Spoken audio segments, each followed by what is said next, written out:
অনেক আগে। নিট একটা এত বড় সর্বভারতীয় পরীক্ষা যেখান থেকে আমরা ডক্টরি কোর্স পড়ার জন্য, এমবিবিএস করার জন্য সবাই নিটটা দেয়, সে জায়গায় এটা জটিল একদমই হয়নি, বরং আমার মনে হয় এটা আরও আগেও হওয়া উচিত ছিল। এবং এখন আমাদের কোর্স ডিগনিটিটা বাড়ছে একটা জায়গা থেকে, আমরা প্রাউডলি বলতে পারি যে অ্যালায়েড অ্যান্ড হেলথ কেয়ার প্রফেশনালসদের জন্য আস্তে আস্তে করে নিট ম্যান্ডেটারি হতে চলেছে পরবর্তী দিনে। এখন খুব সম্ভবত 2টো কোর্সকে নিটের থ্রু দিয়ে, এবং এই বিষয়টা তুমি আরো ভালো একটু বলতে পারবে। মানে যখন এই জিনিসটা প্রথমবার আসলো, একটা নোটিশ যখন প্রথমবার এনসিএসপি রিলিজ করলো, তো সেখানে এনসিএসপি এটা 19 তারিখ নভেম্বরের 2025 নভেম্বরের 19 তারিখেই এই একটা নোটিশ এখানে দিয়ে বলেছিল যে in majority of curricula notified have been one of the eligibility criterion for admission is appearing in NEET। কথাটা বলেছে, দুটো কথা এখানে ধরতে হবে। একটা কথা হচ্ছে মেজরিটি অফ কারিকুলা, মানে এই যে 14টা এক্সিস্টিং কারিকুলা আজকে ডেট রয়েছে এর মধ্যে মেজরিটি দেশের বিভাগগুলোতে নিট লাগবে। কেমন ভাবে নিট লাগবে? নিটে অ্যাপিয়ারেন্স লাগবে, নিটের র‍্যাঙ্ক বা এই কথা কোনো কিছু বলা হয়নি, কিন্তু আমরা ডাউটে ছিলাম মেজরিটির মধ্যে কোনটা কোনটা আসছে, কারণ আলটিমেটলি নিট সেশন চলে আসলো একদম। এখন স্টুডেন্ট আমি রীতিমতো কল পাচ্ছি, স্যার জেড পাসের জন্য খাটবো না, এটার জন্য খাটবো, কি দিয়ে অ্যাডমিশন হবে, আমি এগুলো অলরেডি নোটিস পাচ্ছি স্টুডেন্টদের।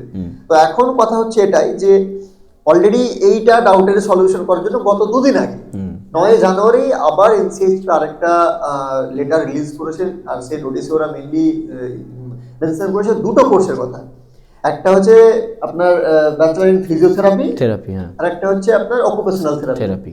এই 2টো কোর্সকে ওরা বেঁধে দিয়েছে যে এই 2টো কোর্সে যদি অ্যাডমিশন হতে চাও, যে 2টো কোর্স হচ্ছে 5 বছরের কোর্স, 4 বছর একাডেমিক কোর্স প্লাস 1 বছর ইন্টার্নশিপ, তো এই 2টো কোর্সে যদি অ্যাডমিশন হতে চাও তোমাকে অবশ্যই নিটে অ্যাপিয়ার করতেই হবে এবং একটা ভ্যালিড রেজাল্ট লাগবে, মানে কোনো পার্টিকুলার র‍্যাঙ্ক ম্যান্ডেটরি হচ্ছে না, একটা ভ্যালিড রেজাল্ট চাই।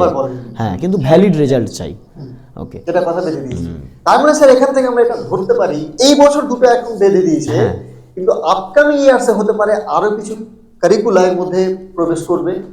আর এটাও হতে পারে যে আপকামিং ইয়ার্সে যে এখন যেটা বলে দিল যে কোনো ভ্যালিড মানে কোনো কাট অফ নাম্বার লাগবে না বা কোনো একটা র‍্যাঙ্ক লাগবে না, কিন্তু এটা হতে পারে আপকামিং ইয়ার্সে যে তোমার একটা র‍্যাঙ্কও তখন বেঁধে দেবে বা একটা কাট অফ নাম্বার বেঁধে দেবে যে এত নাম্বার তোমাকে পেতে হবে। এক্স্যাক্টলি। এখন এই মুহূর্তে হয়তো বা এনসিএইচপি এই ডিসিশনটা নিয়েছে যে এই 2026 সেশনের জন্য এই 2টো কোর্সই নিটে একটা ভ্যালিড রেজাল্ট নিয়ে ভর্তি হতে পারবে, কিন্তু তার মানে এটা না যে অন্য কোর্সগুলো আর নিটের আন্ডারে যাবে না। কিন্তু কারিকুলাতে অলরেডি কিন্তু এনসিএইচপির যে কারিকুলার তাতে কিন্তু মেনশন রয়েছে।